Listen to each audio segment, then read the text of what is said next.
Hello, my friends. Today we're talking about how to deal with the violent client. There's a very good chance you'll get this on your NCLEX. And dealing with a violent client is not just about like how to take a patient down, but it's also how to de-escalate a situation and what are the precursors to violence. What are some of the things we have to teach people about dealing with that and so forth. So I think you'll enjoy this video. It's coming right up.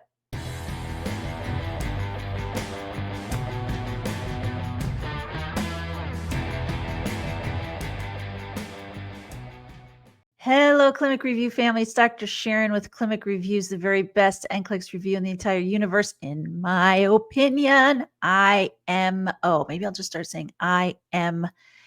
All right. Well, Clinic Reviews offers a number of different services, including small group tutoring, streaming services, and the on-demand NCLEX review with Mark Klimek himself. Let's go ahead and get started. Today, as always, I'm doing the Blue Book, which is right there. You can get it at Amazon or you can get it through Clinic Reviews as an app. You can purchase it as an app on your phone. So if you're outside an area where Amazon delivers, you can get it that way. So as always, I teach the Blue Book by doing questions. The Blue Book is a book of facts. You have to know certain content. People always say, what content do I have to know? Well, the Blue Book provides quite a comprehensive number of facts that you need to know. We do also cover facts in our actual NCLEX review. So between the Blue Book and our NCLEX review, those are the two things that you need to have in order, what we say, in order to successfully pass NCLEX. So we don't teach the Blue Book in the review. So Mark has asked me to do some of the teaching here on YouTube since we don't teach it in the actual review. And it's going to take me quite a while to get through it because there's several hundred topics in the Blue Book. But today I'm dealing with what's on page 23, dealing with the violent client. A nurse is observing a client who has been increasingly agitated throughout the day. Which of the following signs may indicate a risk of violent behavior? Pacing back and forth, speaking in a calm tone, clenching fists, suddenly avoiding eye contact, sudden loud outbursts, and crying. All right, so precursors to violence are usually agitated behaviors. So what I mean by that is like increased activity. Usually it's associated with increased activity. Also, whenever you see a sudden change, that's also something to consider. So sudden, suddenly avoiding eye contact. Just avoiding eye contact is not necessarily a precursor, but if you're suddenly avoiding eye contact, that could be a precursor to violence. So pacing back and forth, that's agitated behavior. So yes, speaking in a calm tone, no. Clenching fists, that's acting in an agitated behavior. Clenching fists, that's agitation. Suddenly avoiding eye contact, the suddenly makes me concerned about it. Sudden loud outbursts, again, that's agitated behavior and it's sudden. Crying. Crying is not necessarily a precursor to violence. You can cry for a lot of different reasons. So that's not necessarily and it doesn't say suddenly crying. It doesn't say suddenly crying loudly or anything like that. So just in general, crying in and of itself is not a precursor to violence. So think of agitated behavior, increased activity, sudden changes, and those kinds of things as precursors to violence.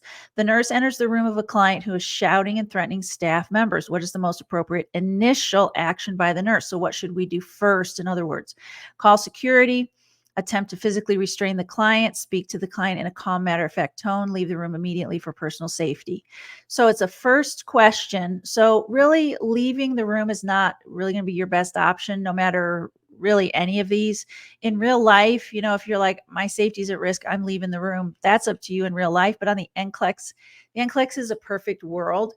And so we can do the things we're told work, like in real life, the things that we're told work don't always work, and we know that. But on the NCLEX, the things we're told will work will actually work. So don't say to yourself, I tried that once and it didn't work. If you're told that it will work on the NCLEX, it's going to work. And so what we're taught is that we have to stay calm in the face of agitation, anxiety, and threats of violence. We're told we have to stay calm, and that if we stay calm and speak in a matter-of-fact tone, that's going to help de-escalate. That's what we're taught. And a lot of times that works. A lot of times it doesn't, but we're talking NCLEX here. Okay. So don't send me a little note and go, I tried that, it didn't work. I know, y'all, I tried that, it didn't work too. Okay. So I'm not telling you it's always going to work. What I'm telling you is the right answer on the NCLEX. That's what I'm teaching you. And so when we're told, if we stay calm and matter of fact, or it could say reassuring would be okay as well, but calm, reassuring, calm, matter of fact, that's going to help de-escalate the situation. So that is the best answer. Remember, the right answer is the right answer because of the other answers. Leaving the room is not the best answer. Restraining the client by ourselves is never the right answer. Calling security, that's never the first thing we do. A client in the psych unit begins to display aggressive behavior. How should the nurse approach the client? Alone to prevent overwhelming the client, with several other staff to ensure client and staff safety, with security officers to de-escalate the situation, with a family member to help de-escalate the situation. Okay, a client in the psych unit begins to display aggressive behavior. So let's think of aggressive behavior. So they're pacing, maybe they're yelling, maybe they're pounding the wall, maybe they're pounding their fist into their other hand, whatever, right? So picture that in your head. That's what they're doing. So we don't want to take a family, don't ever give the family any role in there's no role in safety unless you teach them how to do it at home. They can do things at home that you teach them how to do, but in the hospital, don't ask family to help you with things. So that's an NCLEX answer is what I'm telling you. So we're going to cross off D. We're going to cross off C because security officers, when we're in the psych unit, security officers are not going to be your best bet because you've got all these trained staff, right? So we shouldn't have to call security in a psych unit. So should we go in alone or should we take other staff? Look, they're pacing, they're acting aggressively, they're probably yelling. I'm not going to go in there alone because that's putting me at risk. So I have to take several other people, 4 to 5 people, not taking 5 people with you, but if I took 4 other people with me, that would be very appropriate. So what I'm saying is, take more than one other person. You definitely want to take more than one other person. 3 or more people should go into the room. Okay. Which of the following is most important when dealing with a violent client? Several staff members present, but only one staff member speaks with the client. At least 4 people must be present when dealing with a violent client. Only one person must speak to avoid agitating the violent client or offering the client a quiet space to calm down. Which of the following, let me read this again, which of the following is most important when dealing with a violent client? So this isn't an aggressive client. This isn't an anxious client.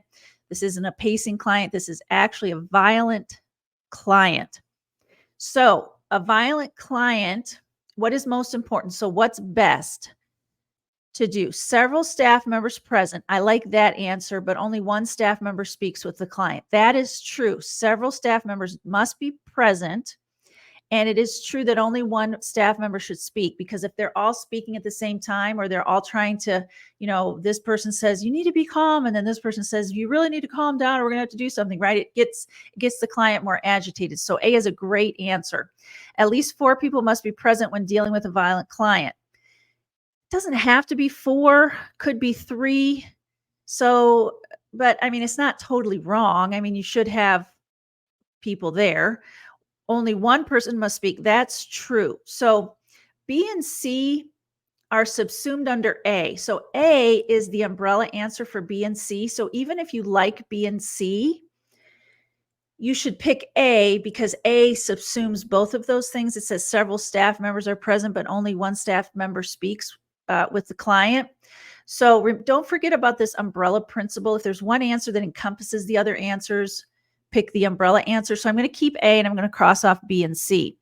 Offering the client a quiet space to calm down.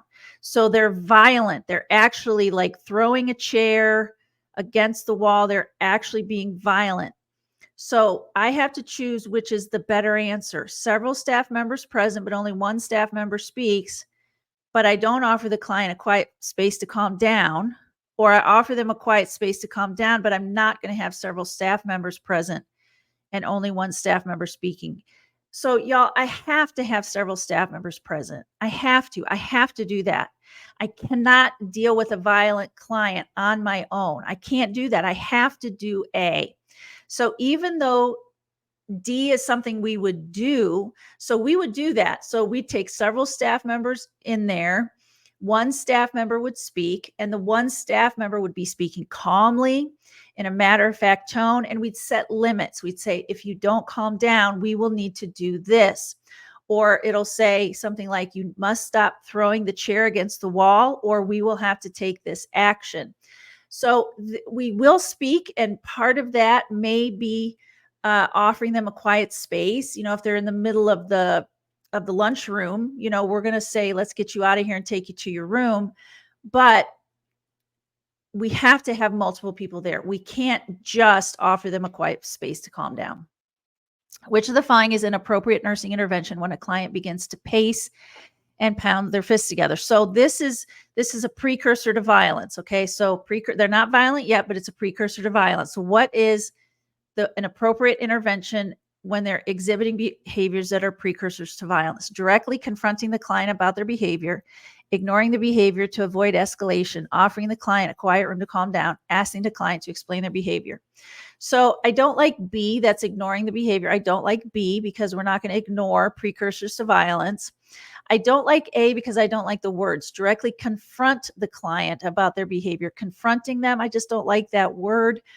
That's not a great way to intervene with a client. So I don't like it. If there's nothing else I like better, I guess I could do it, but it's not my favorite.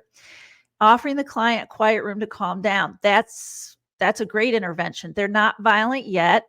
They're pacing and pounding their fists together. They have precursors to violence, and I can offer them. That's a de-escalation technique, is offering them a quiet room. So I like C. Asking the client to explain their behavior. So I don't like D because they're very agitated and they probably can't explain their behavior at this time. So there's levels of anxiety, right? There's low, and I'll call it stress, but low stress, low anxiety, high stress, high anxiety, that then kind of goes to panic and violence. And so asking them, they're at a high level of anxiety. They're not going to explain their behavior at this time. So this is not the appropriate time to explain their behavior. So the only one that is really appropriate here is offering them a quiet room to calm down. Now, I want you to notice the last question, offering the client a quiet space to calm down, was not the right answer. And in this case, offering the client a quiet room to calm down is the right answer. I want you to pay attention that the right answer is the right answer because of the other answers. I've said that many times. I say it almost every video. And you've got to get that. Okay. You've got to understand that. So don't just memorize the right answer is always offering them a quiet place to calm down. That's not always the right answer, y'all. It's the right answer when the other answers aren't right or aren't better than that.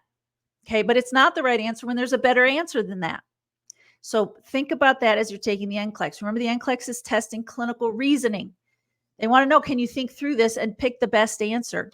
A client in the psychiatric unit has a history of substance abuse and is being treated for aggressive behavior. The nurse understands that which of the following substances is most commonly associated with increased aggression and violence. This is something you just have to know. Either you know it or you don't, and the answer is alcohol. Y'all, alcohol is bad news. If you decide you're not a drinker, if you're like, I'm just not going to even mess around with that stuff, and people are like, why don't you drink? Like, do not apologize for not drinking alcohol, y'all. Y'all, that stuff is poison. It is poison. It's like one of the only substances that seriously can cause serious aggression in people. Cannabis is not known to cause aggression. Cocaine, although you can become very agitated, it's not known to cause aggression. LSD can cause agitation. It can cause hallucinations, but it's not known to cause violence. Alcohol has been known to turn generally calm, nice people mean and violent. It's really a very strange thing, the way it affects the brain. So be careful of alcohol in your own life. A nurse is providing education to a group of clients in a substance abuse rehab program. Okay, we're providing it to clients. Which statement should the nurse include to explain the relationship between drug use and violent behavior? All drugs cause violent behavior due to their psychoactive effects. And that's not true. All drugs, I don't like these absolute words like all. That's not a great NCLEX answer. So I don't like A. Certain drugs can increase the risk of violence by altering brain chemistry and decreasing impulse control. I like that answer because that is one of the big things that some drugs do is they decrease impulse control. So we all have impulses, right? You've all had thoughts of things. You're like, oh, you're thinking this nasty thought, but you don't do it because you're like, I'm a social person. I want to get along with my neighbors. I want to get along with my family. And you don't act on all your impulses, y'all. That's what adulthood is. When we become adults, we don't act on our impulses. That's why adolescents are such high risk for accidental injury, because they act on their impulses. And as we become adults and we mature, we stop acting on all our impulses. And so that's why certain drugs decrease impulse control, and they do alter brain chemistry. So I like B. Drug use only leads to violent behavior when mixed with alcohol. That's not true. Violent behavior is solely a result of an individual's personality, not drug use. That's not true. There's some people that it's really only a result of their drug use. So B is the best answer. Which interventions should the nurse implement when helping a patient who expresses anger in an inappropriate manner? All right, so we have a patient expresses anger in an inappropriate manner. Which interventions should we implement? And remember, we never relate answers to other answers. We always relate the answer back to the question. When you relate answers to other answers, that's called making secondary connections. You never want to make secondary connections. You only make primary connections. Every answer should be related to the question, not to another answer. So approach the patient in a calm, reassuring manner to, helping a patient expresses anger in an inappropriate manner. Okay, so approach the patient in a calm, reassuring manner to help them not express anger in an inappropriate manner. So true. That's true. I'm trying to relate it back to the question. It's a little strange.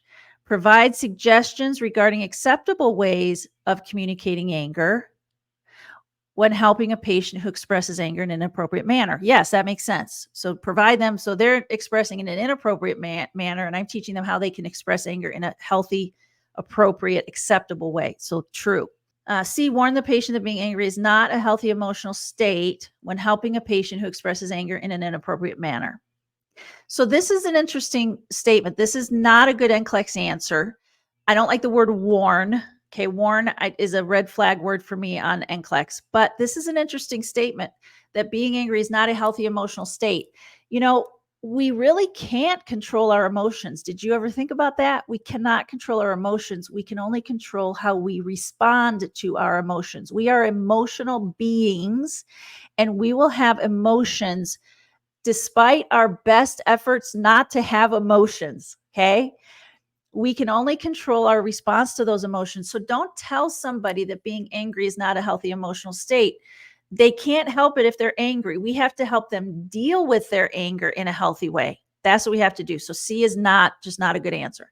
Set limits on the angry behavior that will be tolerated. So setting limits is a good NCLEX answer. We set limits. So when helping a patient who expresses anger in an inappropriate manner. So they're expressing in an inappropriate manner, and we set limits on the behavior that will be tolerated.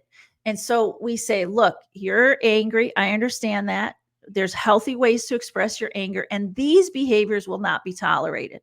So if you decide to throw a chair against the wall, this is what's going to happen, right? Set limits and then enforce the limits. So I like D. It's a good NCLEX answer. Allow any expression of anger as long as no one is hurt. No, we're not going to allow any expression of anger as long as no one is hurt. We're not going to let them throw tables and chairs against the wall. All right, so A, B, and D are the right answers. Which guidelines should direct nursing care when de-escalating an angry patient? Select all that apply. So guidelines to direct nursing care when de-escalating an angry patient. Intervene as quickly as possible when de-escalating an angry patient. Yes, absolutely. That's a great answer. Identify the trigger for the anger when de-escalating an angry patient. So identifying the trigger is a good answer. It's not the same as ask them to explain why they're angry or ask them to explain their behavior. That's not what you're doing. You're identifying the trigger. So in other words, if you have two patients, one of them is really angry because they can't get the pencil cap or the pen cap off, right? They're trying to get the pen cap off, and they just get so angry, they throw the pen against the wall, right? There's Okay, the trigger is not getting the pen cap off. Let's leave the pen there. All right, let's set some limits on it. That's not appropriate behavior to throw the pen against the wall, right? So let's de-escalate this. Let's get the pen, ignore the pen, right? So when it says identify the trigger, you have to use some good clinical insight to identify their trigger. You're not necessarily asking them what the trigger is, but B is a good answer. Behave calmly and respectfully. Yes, I'm going to behave calmly and respectfully. Recognize the patient's need for increased personal space. That is true, y'all. Do not get in their face. Don't get in their face. So if they get angry and throw the pen against the wall, don't rush up to them and say, don't throw that pen against the wall. You kind of stand back, be calm, say, all right, let's leave that pen alone. We can do what's going on here. Let me help you. Sit down. Okay, sit down and I'll get you a pen. I'll help you take the lid off. Let's calm it down. Demands are agreed to as long as they will not result in harm in anyone. No, we don't agree to demands. That's not what we do. That's not a good NCLEX answer. All right, so those are the correct answers. A nurse named Daryl has been hired to work in a psych intensive care unit. I don't know why we know their name.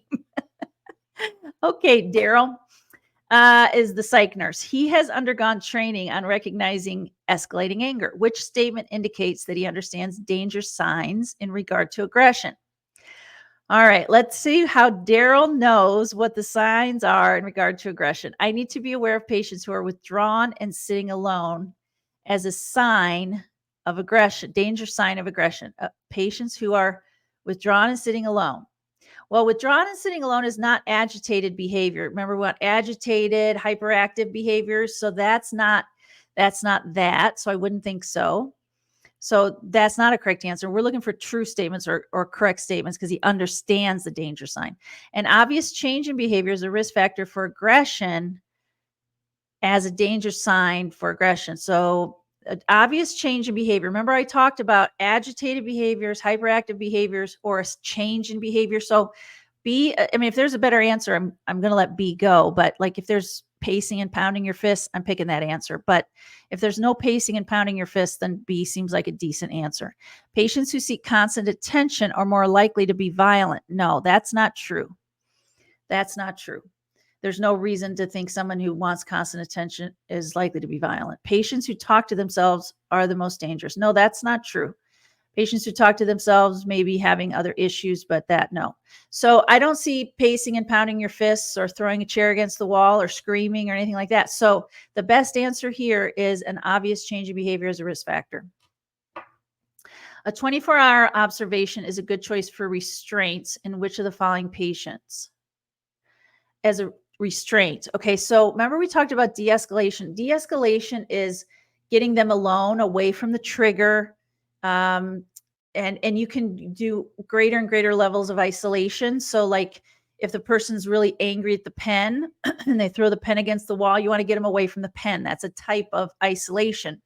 But if they're in a fight with somebody else, they're really angry at this other person, we want to get them away from that person. We'll take them out of the room.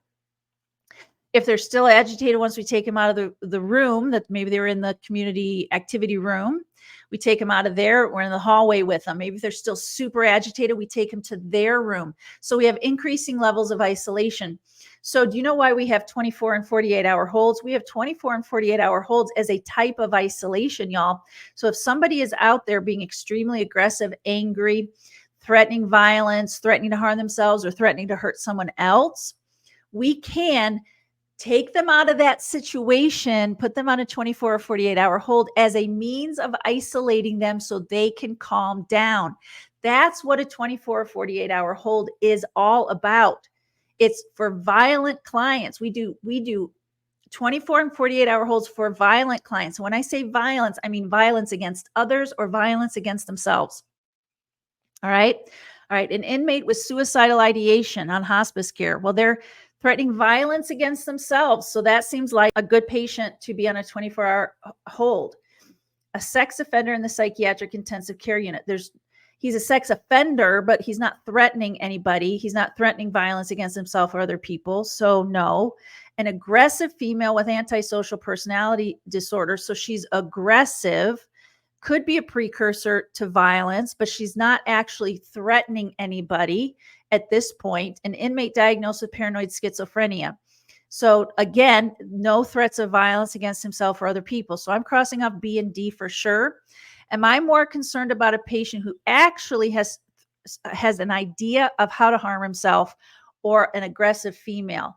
And aggression does not always lead to, it can, but it doesn't always lead to violence. Whereas someone who's threatening harm to themselves, I'm most concerned about that patient. So I am going to do A in this case. Remember, the right answer is the right answer because of the other answers. And C would be the right answer if A was not there. Okay. All right. Well, I hope that was helpful to you. And I hope you have a great rest of your day. Thanks for being a part of the Clinic Review family.